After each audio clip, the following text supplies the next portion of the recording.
बिस्मिल्लाहिर्रहमानिर्रहीम। इस वीडियो के अंदर हम कुछ डेफिनेशंस के बारे में पढ़ेंगे जो कि बहुत इंपॉर्टेंट है। सबसे पहले वाली डेफिनेशन है प्लेसबो। प्लेसबो का क्या होती है प्लेसबो इन फार्माकोलॉजी के अंदर। फार्माकोलॉजी के अंदर प्लेसबो क्या चीज़ होती है? प्लेसबो एक इनएक्टिव डमी मेडिकेशन है, यानी कि ये इनएक्टिव होती है, डमी होती है, रेप्लिकेबल होती है मेडिकेशन है जो कि बनाई जाती है to resemble the active investigational formulation. वो एक्टिव इन्वेस्टिगेशनल फार्मूलेशन के मुताबिक के बराबर की रिजेंबल उससे मिलती जुलती बनाई जाती है। एज पॉसिबल जितना हो सके उसके बराबर की बनाई जाती है, लेकिन उसके अंदर थेराप्यूटिक इफेक्ट नहीं होते, यानी कि उसके अंदर किसी भी तरह के कोई भी असरअंदाज होने वाला या डिजीज को ट्रीट करने वाले इफेक्ट्स उसके अंदर नहीं होते। प्लेसबो हमारे पास क्या होती है? ये इनएक्टिव डमी मेडिकेशन होती है जो कि बनाई जाती है टू रिजेंबल और वो रिजेंबल करती है एक्टिव इन्वेस्टिगेशनल फार्मूलेशन के तौर पर जितना भी पॉसिबल हो सके, लेकिन उसके अंदर थेराप्यूटिक इफेक्ट नहीं होते। दूसरी हमारे पास डेफिनेशन है single blind study. Single blind study आखिर में क्या होती है? सिंगल ब्लाइंड स्टडी ये क्लिनिकल ट्रायल है इन विच जिसके अंदर इन्वेस्टिगेटर्स जो कि इन्वेस्टिगेट कर रहे होते हैं उनको पता होता है, सब्जेक्ट्स को नहीं पता होता, बट नॉट द सब्जेक्ट्स को नहीं पता होता कि कौन से सब्जेक्ट्स ने एक्टिव ड्रग ले रखी है और कौन से सब्जेक्ट ने प्लेसबो ले रखी है। यानी कि सिंगल ब्लाइंड स्टडी हमारे पास जो दूसरी डेफिनेशन है वो क्या होती है? ये क्लिनिकल ट्रायल है जिसके अंदर इन्वेस्टिगेटर्स को पता होता है, जबकि सब्जेक्ट्स को नहीं पता होता कि कौन से सब्जेक्ट्स ने एक्टिव ड्रग ली हुई है और कौन से सब्जेक्ट ने प्लेसबो ले रखी है। ठीक हो गया? ये हमारे पास सिंगल ब्लाइंड स्टडी की डेफिनेशन आगे हमारे पास है double blind study. Double blind study क्या होता है? ये एक क्लिनिकल ट्रायल है जिसके अंदर ना ही सब्जेक्ट को पता होता है और ना ही इन्वेस्टिगेटर्स को पता होता है कि कौन से सब्जेक्ट ने प्लेसबो ले रखी है और कौन से सब्जेक्ट ने एक्टिव ड्रग्स ले रखी है। कोड जो होता है वो हेल्ड करते हैं third party.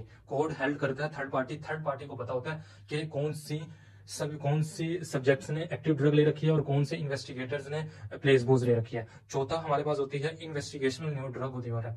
Investigational new drug क्या होता है भला?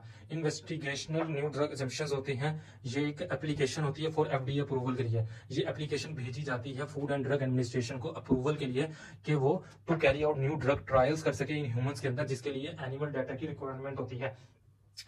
यानी कि इन्वेस्टिगेट यानी एक नई ड्रग को इन्वेस्टिगेट करने के लिए इजाजत लेना, फूड एंड ड्रग अथॉरिटीज को एप्लीकेशन भेजना और उनसे इजाजत लेना कि हमने न्यू ड्रग ट्रायल करने हैं ह्यूमंस के अंदर, और इसके लिए हमें शो करने पड़ता है उस फूड एंड ड्रग अथॉरिटी को एप्लीकेशन के अंदर एनिमल डाटा अटैच करके हमने पहले इसको एनिमल के ऊपर हमने इस ड्रग को एप्लीकेबल किया था, तो उसने क्या रिस्पॉन्स शो किया था उसका डाटा आपके पास मौजूद होना चाहिए। पांचवी हमारे पास डेफिनेशन है एनडीए यानी न्यू ड्रग एप्लीकेशन।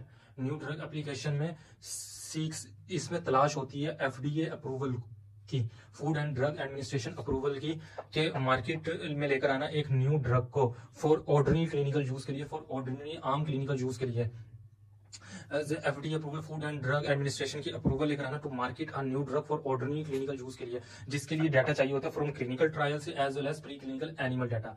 यानी कि फूड एंड ड्रग अथॉरिटी से अप्रूवल लेना कि हमने मार्केट में एक नई ड्रग लेकर आनी है क्लिनिकल यूज के तौर पर, न्यू ड्रग एप्लीकेशन के तौर पर। इसके लिए दो तरह के डाटा चाहिए होते हैं, एक क्लिनिकल ट्रायल के और प्री क्लिनिकल, यानी क्लिनिकल से पहले एनिमल डाटा। यानी आप ऐसे समझ लो पहले इन्वेस्टिगेशनल न्यू ड्रग होता है, फिर उसके बाद एनडीए आता है। सबसे पहले हम जो भी ड्रग होती है उसको हम एनिमल पे अप्लाई करते हैं, एनिमल के बाद फिर इन्वेस्टिगेशनल न्यू ड्रग, फिर उसकी इन्वेस्टिगेशन करते हैं, फिर उसके बाद एनडीए के तौर पर एक्ट करते हैं, यानी न्यू ड्रग एप्लीकेशन के तौर पर एनडीए के तौर पर एक्ट करते हैं।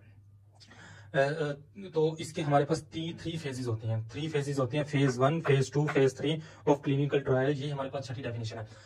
सबसे पहला वाला जो हमारे पास क्लिनिकल ट्रायल का फेज 1 होगा वो एनिमल के ऊपर होगा, phase 2 IND investigational new drug होगा, और तीसरा हमारे पास एनडीए होगा।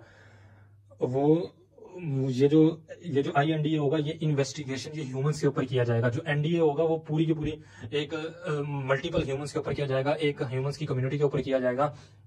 ये एक मार्केट में इंट्रोड्यूस करके एक ड्रग को लाकर इसका एप्लीकेट किया जाएगा। तो ये 3 फेज होते हैं क्लिनिकल ट्रायल्स के। तो 3 parts of clinical trial that are usually carried out before submitting an NDA से पहले टू एफडीए से पहले 3 तरह के क्लिनिकल ट्रायल किए जाते हैं। क्लिनिकल ट्रायल 3 पार्ट्स हैं क्लिनिकल ट्रायल के जो कि किए जाते हैं न्यू ड्रग एप्लीकेशन को FDA food and drug authority के पास भेजने तक, यानी एक दफा एनिमल के ऊपर, एक दफा इन्वेस्टिगेटर्स के ऊपर और एक दफा सब्जेक्ट्स के ऊपर, जिसके अंदर अडेप्टिव ट्रायल्स होती हैं कंबाइंड 2 और मोर फेजेस। सबसे पहले 2 और मोर फेजेस को कंबाइन करके अडेप्टिव ट्रायल्स होते हैं। ये 3 फेजेस होते हैं क्लिनिकल ट्रायल्स के।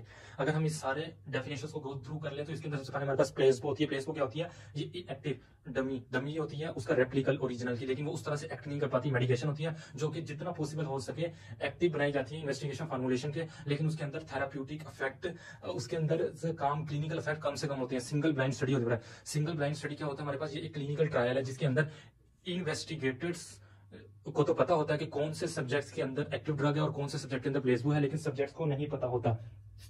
अब हमारे पास है double blind study. Double blind study आखिर में क्या होती है? डबल ब्लाइंड स्टडी एक क्लिनिकल ट्रायल है जिसके अंदर ना के सब्जेक्ट्स को पता होता है, ना ही इन्वेस्टिगेटर्स को पता होता है कि कौन से सब्जेक्ट्स ने प्लेसबो लिया हुआ है और कौन से सब्जेक्ट ने एक्टिव ड्रग लिया हुआ है। और कोड हमारे पास कौन हेल्ड करता है? थर्ड पार्टी हेल्ड करती है।